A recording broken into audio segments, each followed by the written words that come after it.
back to the Andres Escobar Talk Show, episode 11. This is Julia Laugero, Director of Business Development at Escobar Architecture. Let me introduce you to our special guest for this episode, Jeff Kraft. Welcome to the show, Jeff. Thank you. Thank you for having me. In today's episode, we will talk about one of our currently and almost finalized project, 11 Hancock. There is a beautiful property in the heart of Harlem. So I think it's an exciting project. We want to talk more and learn more. So let me ask you, let's start with Andres. How you describe the design process behind this project specifically? Well, we took particular attention about the location, the history, the proximity to the park, so on and so forth. And the team and the marketing team and the brokers, we all kind of like came up with a certain concept that will embellish the property. And when we looked at the building, there were certain things that needed to be sort of addressed. Like one of the things that I particularly like about this project is that it kind of like the entrance to the building is kind of like set back, and how do we create this sense of arrival and this kind of like progression from sidewalk to the facade, to the door, to the lobby, to your home. And again, this is kind of like a team spirit and team collaborative work where both ownership, marketing, and ourselves came up with a concept that would be appropriate to the building. Yeah, I totally agree. It was an amazing partnership on many different levels, but I think what we achieved together with all members of that team is something really special. And as someone who lives in Harlem, I can attest that the final product is something really to be proud of, and I think it's a significant building uptown. Mm-hmm. And let me ask you, what makes this building unique? What are the design elements that you think, Andres, distinguish this building from other luxury developments? Well, as I mentioned to you, I think that there was a very a great effort into looking at every aspect of the building. And we treated it kind of like, almost like arriving to a boutique hotel, where you have this sort of like curb appeal and this gate and this sort of like protected sidewalk that brings you into a very minimalistic yet very well appointed lobby that basically it becomes sort of like a transition. And as I mentioned before, it can create this crescendo into coming into your own space.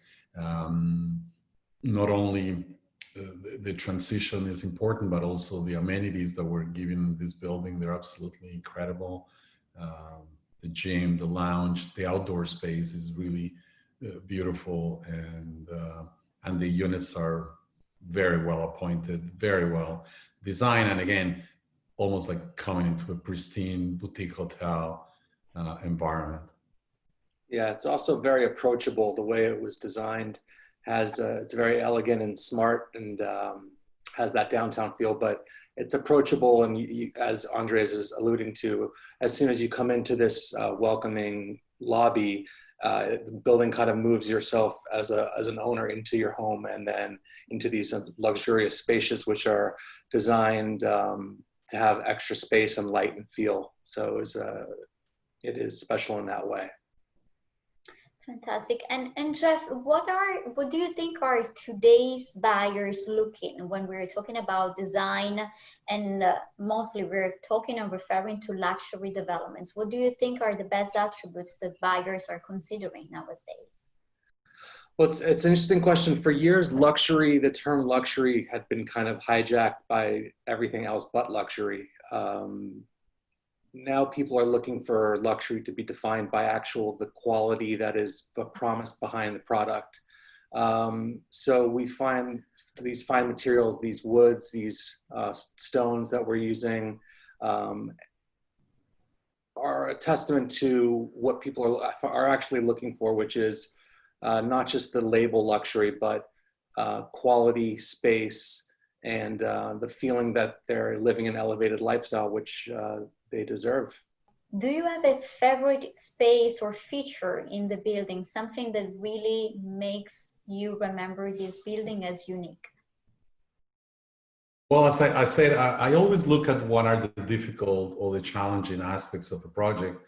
And in this particular project, the fact that the entrance was kind of like set back gave us an opportunity to create this beautiful passageway that is covered with a glazed canopy and a beautiful barrier with natural, vegetation.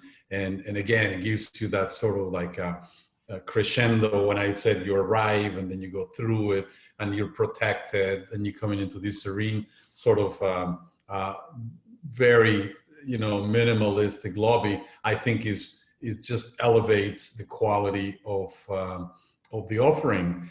Not to say that the units are wonderful and the kitchens and the bathrooms, so on and so forth, but it gives you a little bit of a different quality. And the other thing that I really enjoy is really that rooftop. So basically the building has a commercial base, and up on top you have actually these kind of like lavish type of open space that converts into sort of like a relaxing environment, also active because you could actually have barbecues, you could actually look at a movie outside and so on and so forth. So it's very, very interesting. So when I compare the concept to a boutique hotel, I think it has all the ingredients to be able to feel that way. So you're actually living in a very cool place.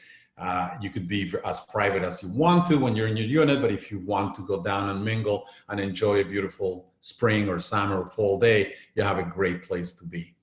Yeah, I mean, on the heels of the outdoor element of the building, we're in Harlem where we have 3 parks within a few blocks of each other, namely Morningside Park and Central Park. And to have this sort of 3,000 square foot sprawling space in the building, which is its own defined greenery space with fresh air, not to mention, as Andre said, up on the roof deck, we have a common area and then private cabanas with overlooking the parks in the city.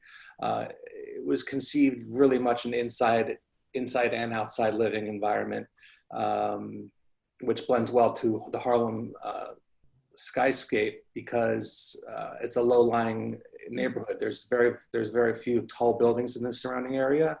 So the views of the greenery and the trees of the neighborhood of Harlem are really absorbed into the apartments. What is your favorite unit layout in this building?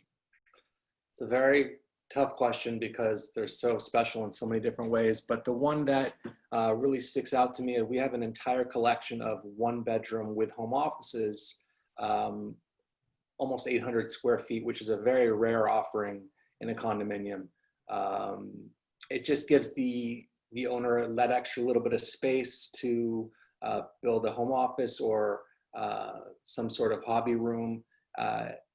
It's a really unique offering. Also, our studios happen to have the same alcove concept. So most of our apartments are designed in a way where there's extra space for you to enjoy in unexpected areas. So I think that this project is very, very good. And I think that we would not have been able to do such a great job without their assistance and collaboration.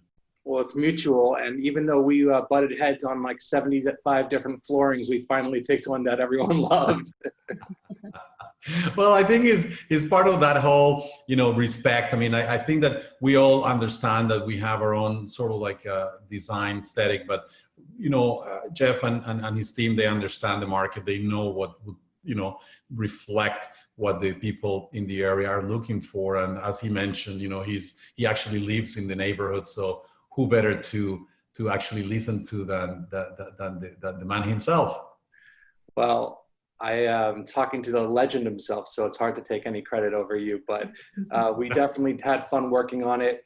And we will, I'm sure, do something again soon. As far as my observation of collaborating with LeMay and Andres especially, his willingness to really listen and bring a very defined viewpoint as to what his creativity drives him, but being open to some different options based on the location, for example, that he might not be as familiar with. As he said, he relayed on us, and we relied on him for so much. And it's a give and take relationship in any successful collaboration, and I think we nailed it. And they're selling, and the apartments are selling very well, so that's a good sign too. That's what really matters. The success of the project is our common success. Exactly. Fantastic. Well, thank you so much, Jeff, for being with us today. It was really a pleasure, and we look forward to visit Andres and myself the property very soon. To all our viewers, thank you so much for watching. If you like this episode, make sure to leave a comment, share on your platform, and to subscribe to our page. See you next time. Bye. Thank you. Thank you, Jeff. Thank you, Andres.